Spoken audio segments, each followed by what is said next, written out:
This is the weather forecast video for Monday, October the 31st, 2011. Let's take a look at the satellite image from last evening. You can see some weak disturbances, one over the Ohio and Tennessee Valley, producing a few showers, one over the Pacific Northwest, and another stalled frontal boundary over the southern part of Florida, producing some showers and storms there. Watch warning map from around midnight, some frost and freeze advisories over the deep south and over New Jersey and the Delmarva. Otherwise, outside of a winter storm watch over Wyoming, it's fairly quiet across the country. QPF chart. Precipitation over the next 5 days. This is through Friday evening at 7 o'clock. Shows the heaviest amounts of rain over the state of Iowa, where we could get upwards of 1 to 1.5 inches of rain. This may be a bit too high, but at least some people in the state will at least get a half inch. Let's take a look at the 0Z GFS Model Run. This is at 1 p.m. today. You can see fairly tranquil across the area with a trough over the eastern Great Lakes into the Ohio Valley, and that'll produce a few light showers there. Some steadier rain over South Florida with the stalled frontal boundary, and a new storm system moving into the Pacific Northwest with a few showers and mountain snow in that area. Tuesday, winds begin to come from the south and west. Temperatures begin to warm up to near and slightly above 60 with increasing clouds, with a storm organizing over the Rockies. Wednesday, that moves in, producing some showers and maybe an isolated clap or two of thunder, with highs dropping back into the lower to middle 50s, maybe even a few upper 40s in some areas.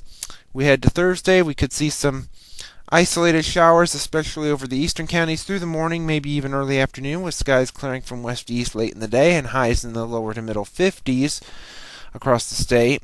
Friday, that storm system moves off. The winds begin to turn around to the south once more, especially across the western and central counties, where highs will be back up into the 50s to possibly near 60 west.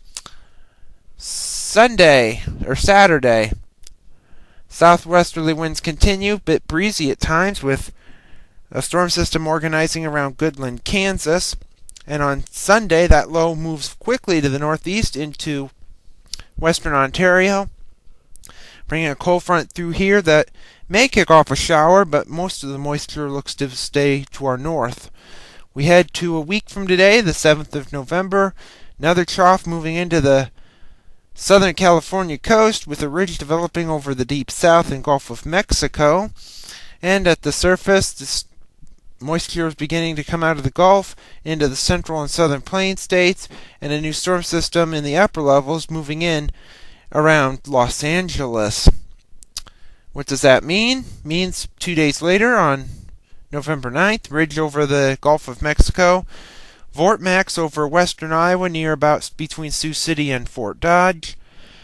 And with that could mean some interesting weather across the state on the 9th, as this storm is now back on the board once more, with some showers and maybe an isolated thunderstorm at that time. We head further to Voodoo. Here's the 12th of November, another storm system moving in. This could produce some rain, maybe a bit of wet snow across the northern counties of the state at that time. And at the end of the forecast on November the 15th, quick west-east flow across the country with a bit of a trough over the southern branch of the jet stream. And at the surface, low pressure nearby, but most of the moisture will be well to our north along the U.S. and Canadian border if this pans out. Thank you for tuning in to the weather forecast video. We'll have another one tomorrow.